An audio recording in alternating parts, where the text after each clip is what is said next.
Hello, I'm Natalie Pantaleo. Welcome back to the Inside Out Podcaster. I'm here today with my friend Lee Fishman, a local author who's written several books she's going to tell us about, but especially this one that's pretty riveting, Raw Deal.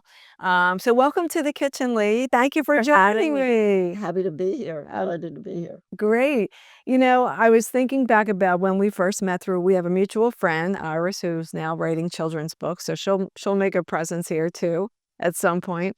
We were doing this program called The Artist's Way. It was based on the 12-step program, but it was to, I guess, achieve your creative goals. Free up your creativity. Right. Her premise was everybody has their own little creative instincts inside, but we're afraid to let them out. And this was about letting your creative juices flow and getting it out there. Yeah, so it was a self-guided program, and there were four of us, four women, all friends, and we would meet at each other's homes and rotate through I guess it was 12 sessions. And there was homework, and some of the homework would be to, what is it that you want to express creatively, or how do you want to do it? And what's really interesting, and I guess this speaks to the validity of the program, is that you and I both wanted to write a book. Right. You've written several. I wrote one so far.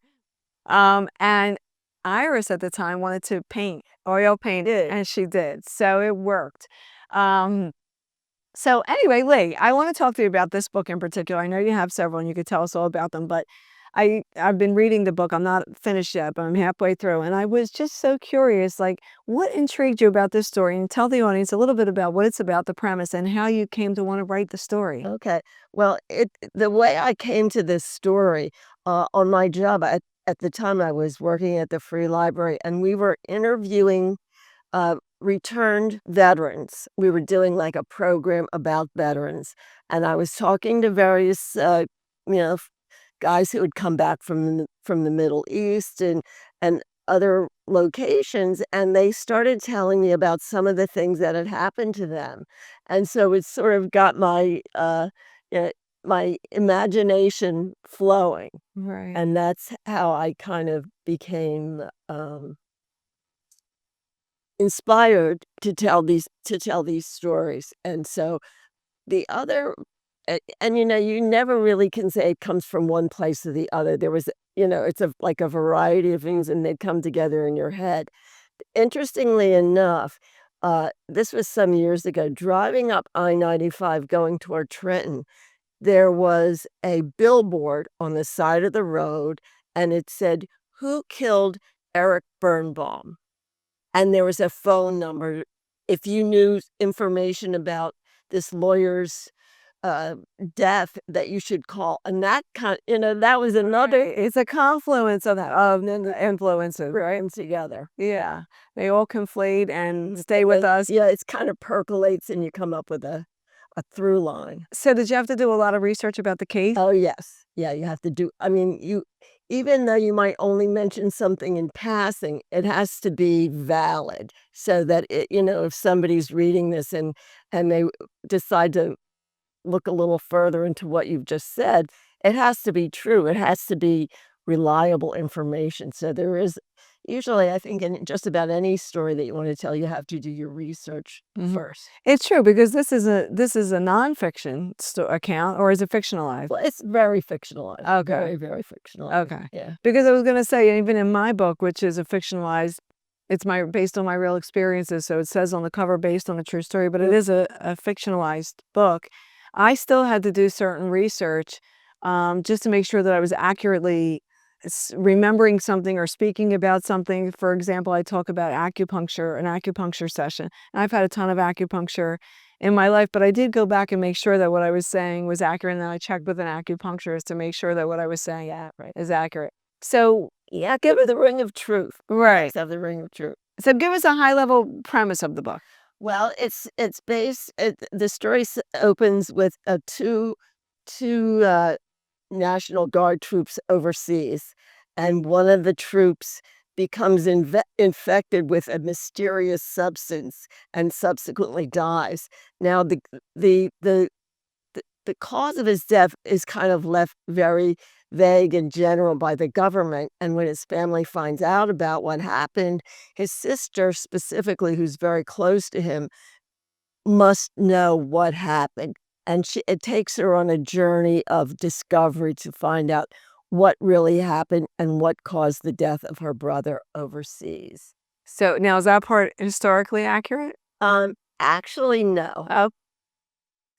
It's when these stories are based on what I heard from various, vets returning, but there was not that particular through line, so Right. it's very fictionalized. Yeah, okay. I didn't know reading it actually. I just thought it was based on a real story. It's very believable. Yeah.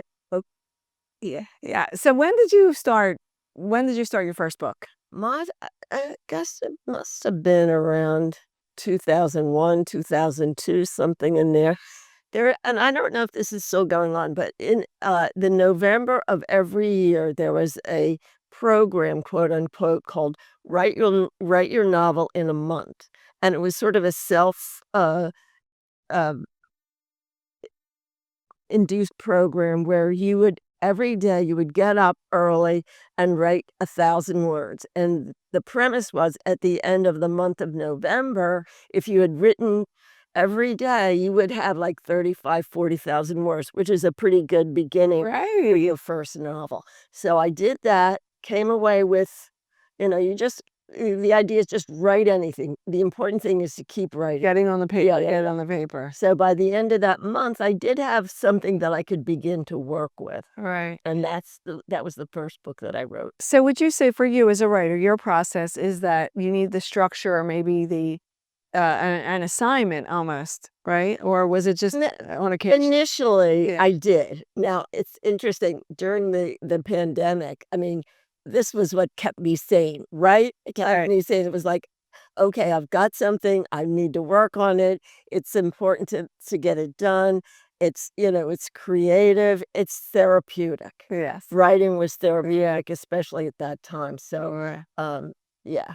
So sometimes do you have just an idea and you're able to just run with it on your own to get started now that you have that training in your background or you know what it takes to Well, yeah, now that you do, I mean, I've it's interesting. I think everybody who wants to be a writer has certain stories they wanna tell. Now my situation right now is this is my 4th book, um, and there for a while, I was like, "I think I've told all the stories I wanna tell," but then I just decided there was another one out there. So I'm kinda working on that idea now, kind of letting it evolve. Oh, Yeah. okay, great. I write every day for my job, but not the Okay. kind of writing that I did for Right. my book. I am Right. a marketing communications consultant and a hands-on content writer. So I might be writing web content or a blog post or a press release, whatever it is on behalf of my clients. Sometimes it's business documents like a scope, a project scope, or I used a portion of my brain for that I would use to write anything. So I'm finding that I needed something also. So just when I needed it, they say when the student's ready, the teacher appears. My publisher, Lindsay Deerking from the Awaken Press, offered a course called, I think it's called Freedom or something, Freedom to Write or something like that.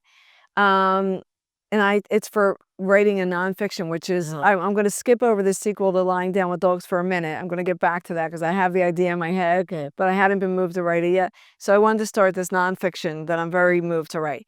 And so I started to just take the class. And within about a minute, I started to write the first chapter. Wow. And so sometimes it's just that little external impetus, right, to get you going.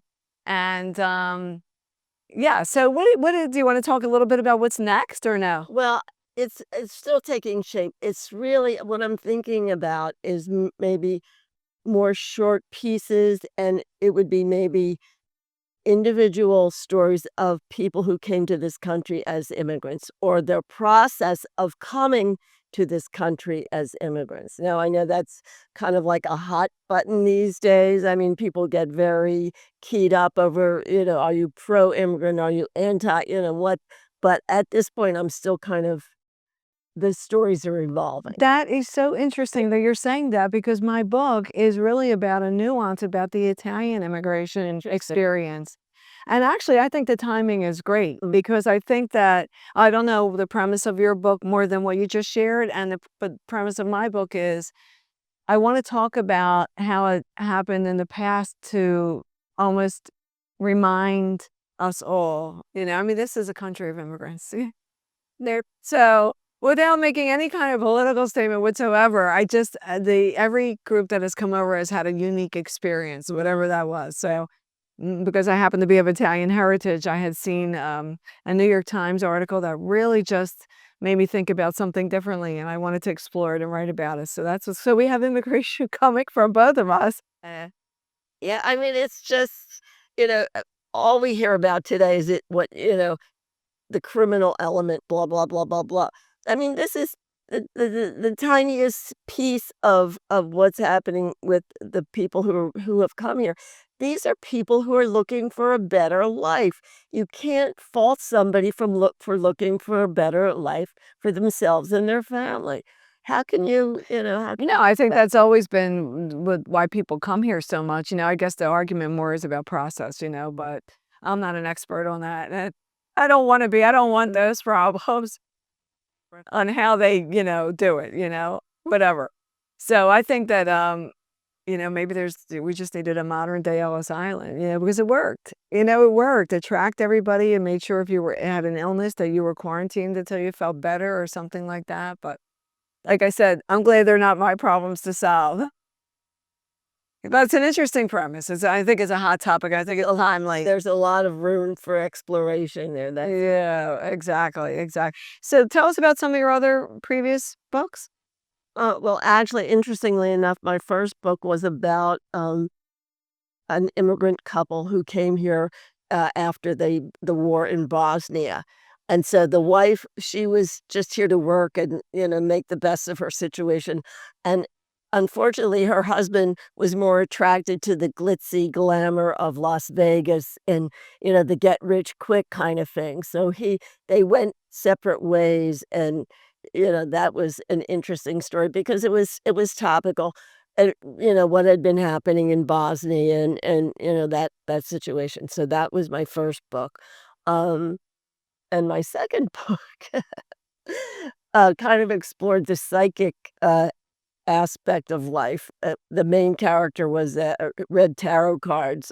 Yeah, Answer. so it was like I say, you have these stories that you want to tell, Right. and my uh, book before this one was called The Shaman's Gift, and it takes place in Belize in Central America. So did you research all these different countries and cultures for each one of the books? Have you been to any of these I've countries? been to, Bosnia, I've been to Croatia, I've been to Belize and Central America. So, I think that kind of you have these things inside of you, and they percolate and they grow. And so, just the traveling and seeing other cultures also is a real Yeah. educational experience. It is, and that, I've from when my daughter was young, I was always been a travel bug, and, it's interesting because my dad really not until later in life did he go places outside of the New Jersey, Pennsylvania area, but he would talk to us as if he had been on a gondola or if he had been at a bullfight in Madrid. So he would tell us all these stories, so it gave me the bug for travel, and then I started very early in my life traveling, and you learn so much. So one of the things my daughter and I enjoy whether we're in another state or another country, is going into the supermarket there, because you really get a slice of the local life, and you get to see what's on the shelves and what they're buying and what they're eating, Very and different. and I find you can get the best there's a little tip in here, best, souvenirs to take home at the supermarket, and I don't mean the tchotchkes that say, welcome refrigerator magnet, I'm talking about, like, a coffee Uh, that, they just sell locally that you might not see somewhere else, and you could easily pack it. So in my book, I have a chapter about Mexico because I spent a month in Mexico when I was in my young 20s. I had gone down to this school. It's hard to believe that this was before the internet or cell phones. So it was a lot more of a risky adventure because I could not confirm the school or anything like that.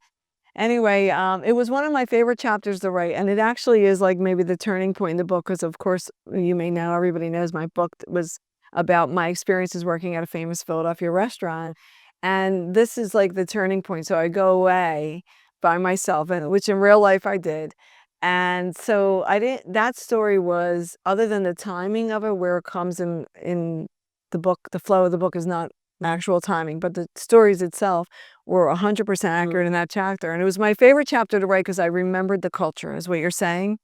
And people have told me that's their favorite chapter to read. Not everybody, but As we're talking, I'm, like, traveling in my head to one of the first, places after college was, taking this trip to Europe and going down the Dalmatian coast and ending up in Croatia. Before I got there, I never even knew there was a country named Croatia, but learning that culture, meeting those people, and just seeing how their lives are, it just opens up so many doors to you, and, it's amazing. So, as we're talking, in my head. you're transported. Yes. Yeah. Yeah. Yeah, Croatia is one of the places that's on my hit list to see. It has so much history, and the Europeans have been vacationing there for, years. But I look from the pictures and from people I know who have gone, it's a beautiful culture. Yeah, that's what they say, right? Yeah. So, as far as getting back to a writing process for a second, when you're is there a time of day that you Morning. morning? Morning, Yeah. yeah, I think you said that as well. Yeah. The first, your it's interesting, I've read, that when you first, wake up in the morning, your brain is fresh, and so it's more likely to help you out with the process. So, getting up maybe earlier than you normally would, say you get up at 7, then you get up at 6, you spend an hour, just writing, writing, writing, and then you may come back to it later in the day, but you've had those first fresh moments when your brain is fully engaged, Right. Yeah. and that is important, I think. Sometimes for me, I wake up with a thought, or I want to change a sentence. I start thinking, I want to change that. So I don't like the way that's worded. And then once you start going, you just keep going. Do you work with a proofreader or an editor? I have, I would say more of a proofreader editor, but my first novel, I was very fortunate to come across an editor who was very, very good, and he really edited the whole thing, and then, of course, did all the proofing as well. So I was glad that I had found him, and so he's worked with me, Right. as less and less in terms of the editing, but it's always great to have that person that you can count on Right. to catch all those glitches along the Right. way. Yeah. Years ago, because my book started out as vignettes, it wasn't intended to be a novel. But once I started to decide I had more to say and it was going to be my coming of age story and started to write, I'm fortunate that my younger sister was actually working as an editor for a publishing company, Newsmax, I believe. Anyway, so she was helpful in the early days of catching different things. But when my book fell into the hands of Lindsay Deerking at the Awaken Press, she was my editor and my publisher. And we worked through a developmental editing process because I already had a manuscript. And I loved it because she would make her point, but in the most gentle, kindest way in the margins. And so there were so many funny things that were just subcultural. So if anybody's from South Philly, you know that there's bookies, or there was anyway, back in the day before the Pennsylvania lottery. Yeah, it was like a real job. So I say bookie in something, and she writes in the column, Natalie, I'm not sure if you realize this, but bookie's derogatory term. It actually stands for bookmaker.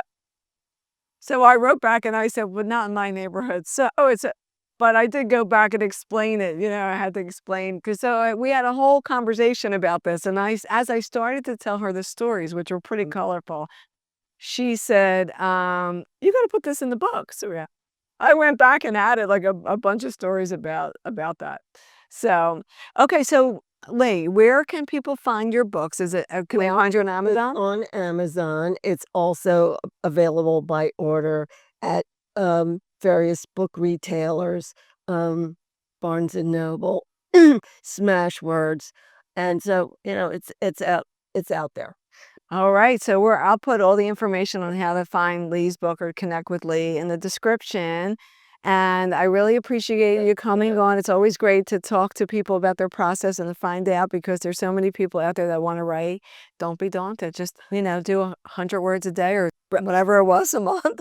At 35,000 a month. I also wanted to mention my, website, leefishman.net. Perfect. Okay. All right. Well, please like or subscribe. Stay tuned for more. And thanks again for joining us. We'll see you next time.